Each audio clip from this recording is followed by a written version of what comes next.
I'm Max Dalton, and in this video I'll show you how to turn off location-based ads on your Apple iPhone or iPad. Step 1. Tap to open the Settings app on your iPhone or iPad and then tap Privacy and Security in this menu. Step 2. Tap Location Services. A list of all of the apps that use location services on your iPhone or iPad will be shown. Step 3.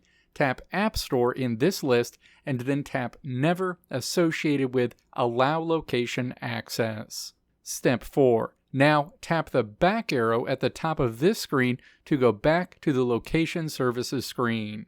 Step 5. Tap News in this list and then tap Never associated with Allow Location Access.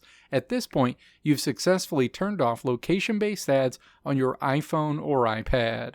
Let me know if this video helped you out in the comments below. If you liked what you saw here, click the video links on the right side of the screen to check out another video.